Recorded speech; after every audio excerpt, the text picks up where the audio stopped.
Buckingham Palace has said King Charles spent a short period of time in hospital today after experiencing the temporary side effects of his cancer treatment. In April, the 75-year-old made his return to public-facing duties since sharing the news of his diagnosis with an unnamed form of cancer in February. What happens when the heart of the monarchy begins to beat with uncertainty? For centuries, the crown has symbolized strength, tradition, and control. But now whispers inside the palace are louder than the cheers outside its gates. The revelation of King Charles's illness was more than an announcement. It was a crack in the foundation of the monarchy itself. King Charles smiled and waved to crowds this morning, a day after spending time in hospital dealing with side effects from his cancer treatment. In the silence of those gilded halls, power is already shifting. Prince William and Princess Kate are no longer just waiting for their turn.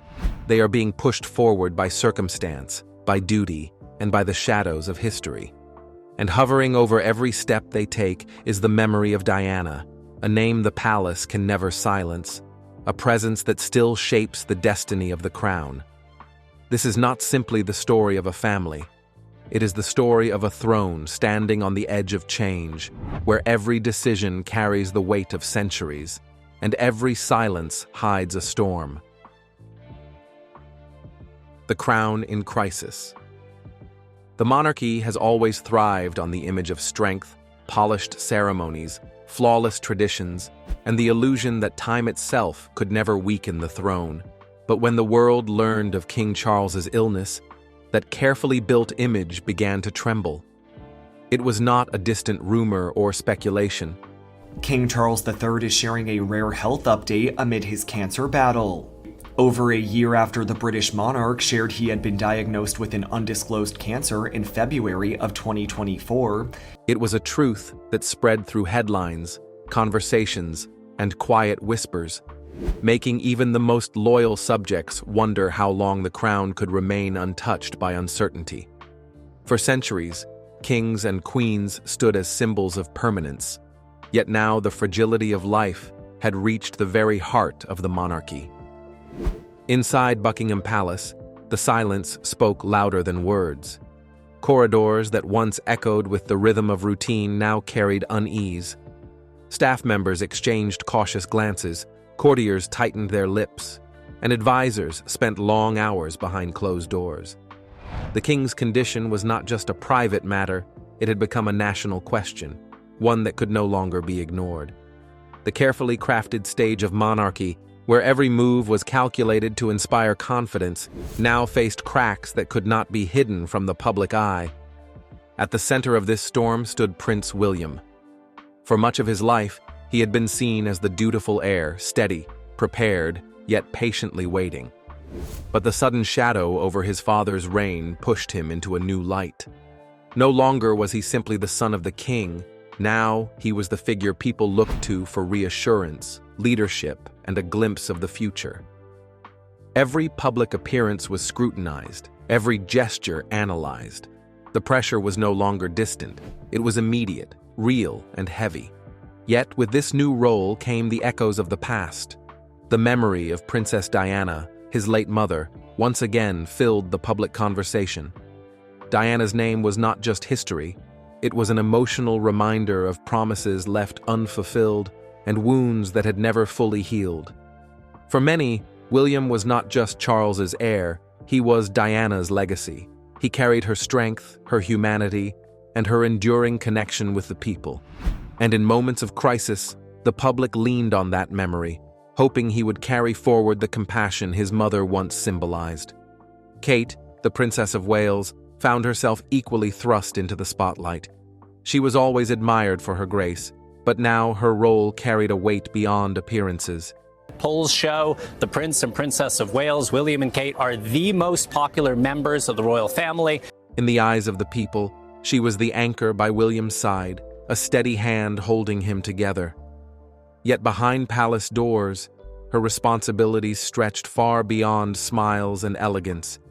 She was a partner in strategy, a listener in the chaos, and a quiet strength that kept William grounded amid mounting pressure.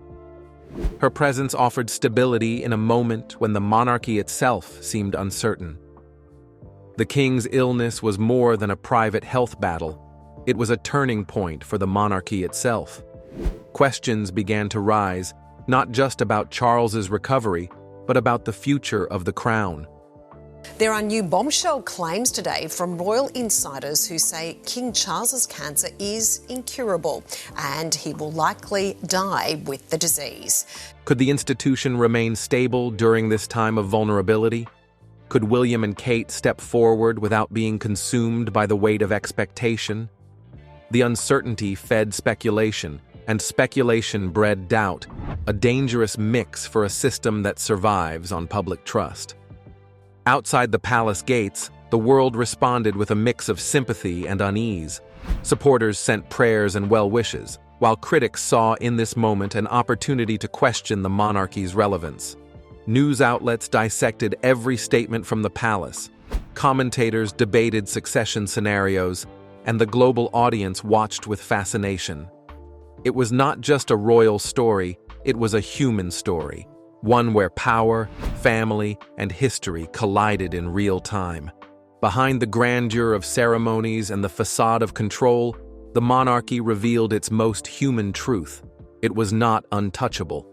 The same forces that shaped ordinary families, illness, uncertainty, the need for resilience, were now at its door. But unlike any other family, the struggles of the royals were amplified by centuries of tradition, public scrutiny, and the weight of an empire's expectations. As the days turned into weeks, the palace worked to maintain calm. Official statements were measured, appearances carefully managed, and the king's condition described in vague but hopeful terms. Yet beneath the surface, everyone knew that the situation was larger than health alone. It was about legacy, transition, and the inevitability of time. Every monarch eventually faces the question of succession, but rarely does it arrive with such urgency and rarely under such watchful eyes. For William, this was both a challenge and a reckoning. The time he had always prepared for, yet never expected so soon, seemed closer than ever. The crown was not yet on his head, but its weight was already pressing on his shoulders. He was being asked, silently and publicly, to prove he was ready, to show that he could balance the traditions of the past with the demands of the present, to be a son, a father, and a future king all at once. Conservationist, father, and future king. Prince William is Britain's most popular royal after his grandmother, the Queen. In the quiet of those days, one thing became clear. The monarchy was standing on a threshold. It could either adapt to the uncertainty and emerge stronger, or allow its fractures to deepen under the pressure of change. The illness of a king had become the test of a dynasty, and as history has shown, it is often in moments of crisis that the future is decided. The crisis was no longer just about Charles. It was about survival itself, of the monarchy, of its legacy, and of its place in a world that was already questioning the value of crowns and traditions. The storm had begun, and its first chapter was unfolding not in battles or revolutions, but in hospital reports, family meetings, and the quiet resilience of those preparing to step forward. Whispers of succession. In the heart of Buckingham Palace, conversations had changed. What once revolved around ceremonial schedules, foreign visits, and diplomatic banquets now circled around one unspoken yet unavoidable subject: succession. The king's illness had cast a long shadow, and beneath the polished surface of royal life, whispers grew louder. Courtiers, advisors, and even extended family members found themselves asking the question that no one wanted to say aloud. What happens if the throne must pass sooner than expected? The monarchy thrives on stability, on the idea that power is never interrupted, that tradition flows seamlessly from one reign to the next. Yet now, for the first time in decades, the prospect of transition felt immediate. It was not a distant plan or a carefully orchestrated future. It was a possibility knocking at the palace doors. This uncertainty fed quiet discussions, and those discussions carried weight. Even in the grand halls where loyalty was expected, people began testing the waters of a post-Charles monarchy. Prince William, at the center of these whispers, found himself balancing two realities. Outwardly, he continued to play the dutiful son, showing support and solidarity with his father. But privately, he understood the implications. Every decision, every word he spoke, carried meaning beyond the moment. Was he ready to assume the crown if fate demanded it? Could he bridge the gap between the traditional expectations of monarchy and the modern world that increasingly questioned its purpose? These were not abstract questions. They were becoming his daily reality.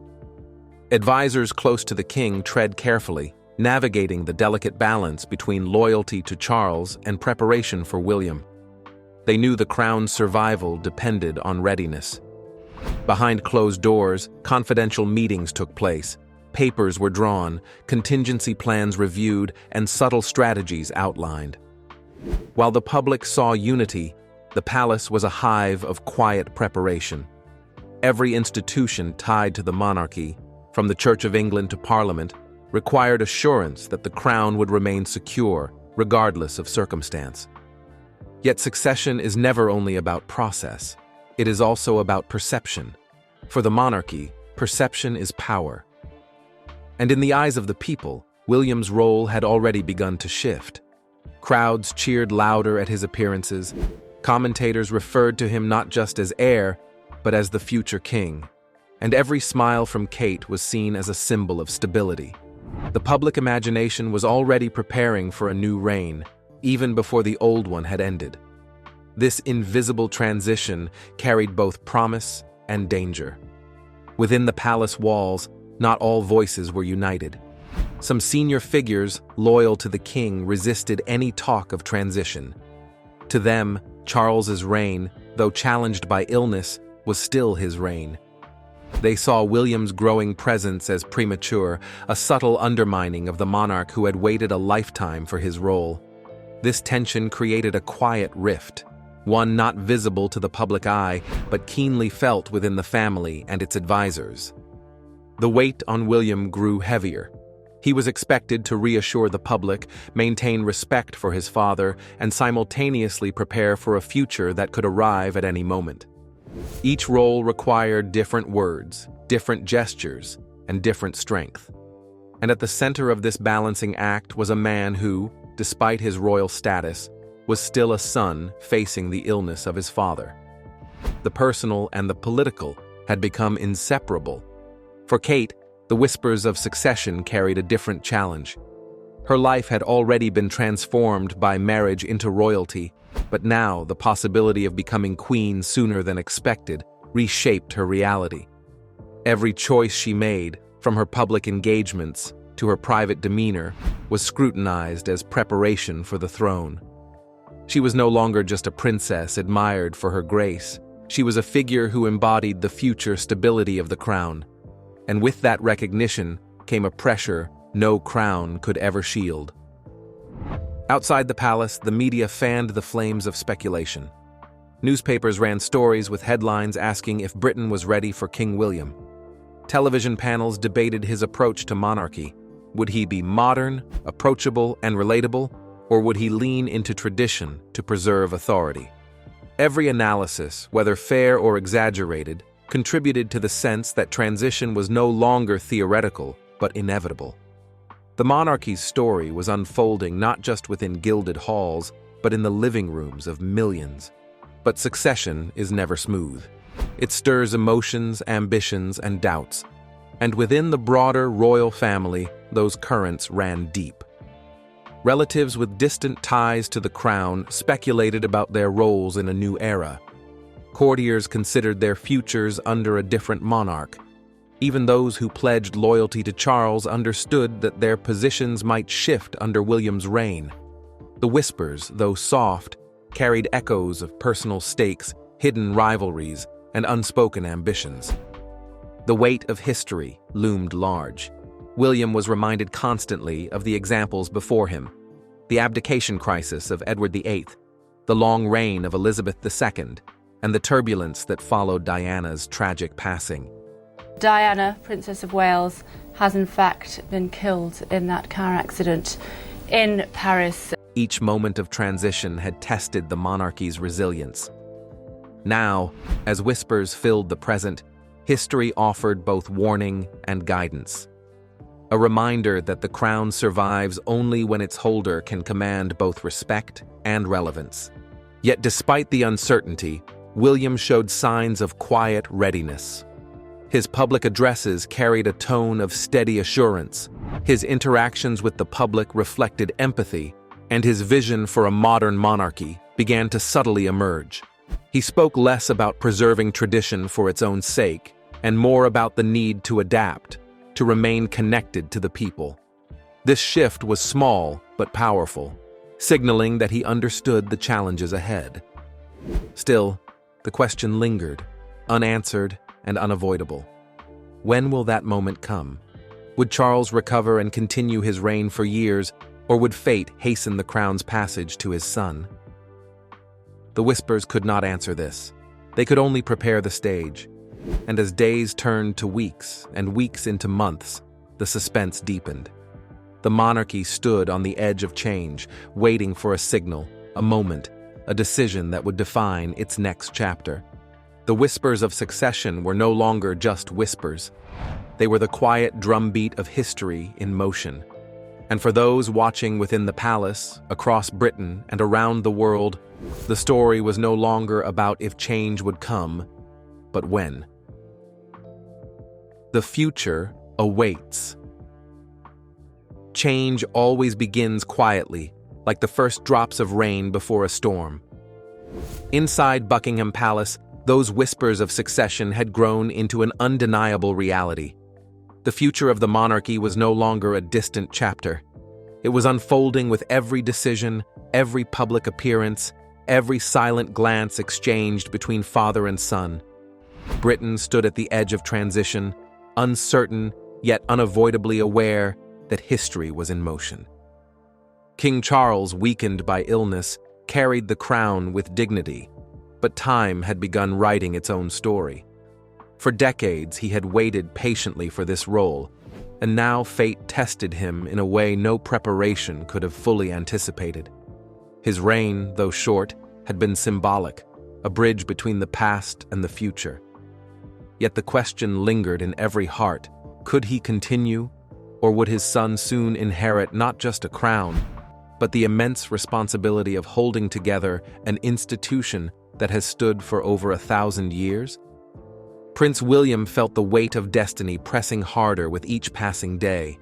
In public, he smiled, shook hands, and reassured the nation. But in private, he wrestled with the enormity of what lay ahead. The crown was not just a symbol of authority. It was a test of resilience, vision, and sacrifice. To accept it meant surrendering much of his personal life to duty. It meant carrying the hopes and criticisms of millions, and it meant becoming a king not by choice, but by necessity. The people, too, sensed the shift. Whether King Charles dies or abdicates, Prince William will one day take the throne. Crowds that once cheered for Charles now turned their gaze more often toward William and Kate. Their presence radiated youth, hope, and stability. For many, they symbolized the monarchy's chance to remain relevant in a world that had grown increasingly skeptical of royal tradition. The younger generation, often detached from monarchy, found in William and Kate figures they could relate to: parents, partners, and public servants navigating pressures familiar yet extraordinary. But with hope came doubt. Could William modernize the monarchy without breaking the traditions that gave it legitimacy? Could he maintain the dignity of the crown while also making it approachable for a new age? These were not just questions for newspapers or television panels. They were questions that would define the monarchy's survival in the decades ahead. A single misstep, a single failure of vision, could weaken an institution that had endured wars, scandals, and centuries of change. Kate, poised beside her husband, faced her own journey. The world looked at her not just as a supportive spouse, but as the woman who would one day become queen. Every gesture she made, Every speech she delivered was dissected and interpreted. She carried herself with calm composure, yet deep down, she too understood the stakes. The crown was not merely a piece of jewelry or a ceremonial title. It was a burden that demanded her entire self, her strength, and her grace.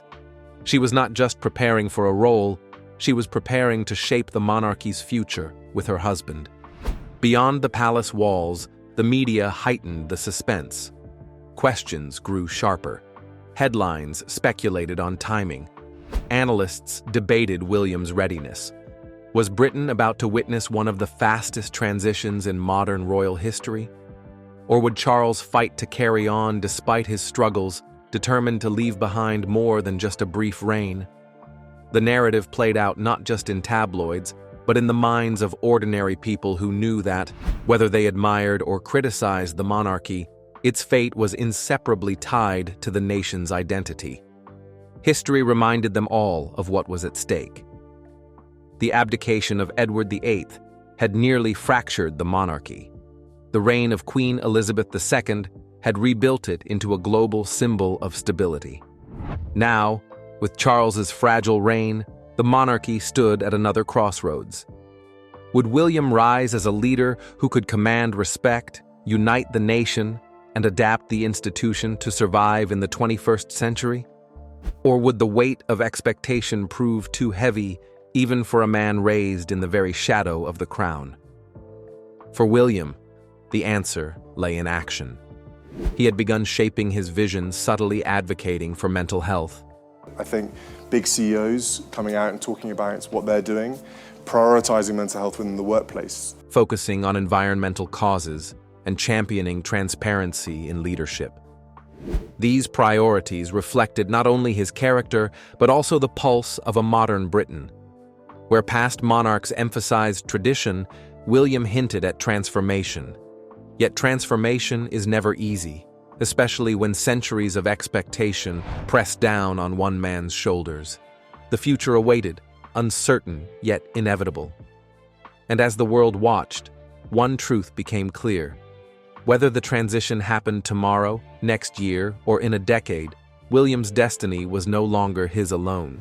It belonged to the people, to the monarchy, and to history itself. But here lies the real question, the one no royal advisor, historian, or journalist can fully answer. When the crown finally passes, will it bring renewal, or will it test the monarchy like never before? This uncertainty is what keeps millions watching. It is why every headline matters, why every appearance carries weight, and why the story of the monarchy continues to captivate the world. For in this story, we are not just spectators, we are witnesses to history unfolding before our very eyes. And as we wait for that moment, for that signal of change, one thing is certain. The future of the crown will not only define William and Kate, it will define Britain itself. The crown's future is not just about one man or one family. It is about a nation standing at the edge of history. The question remains, when the crown passes, will it unite or will it divide? As we wait for the answer, one thing is clear. This story is far from over. If you want to stay with us on this journey, uncovering the twists, the secrets, and the truths behind the monarchy's future, then make sure you like this video, share it with others, and subscribe to our channel, because the next chapter of history is coming, and you won't want to miss it.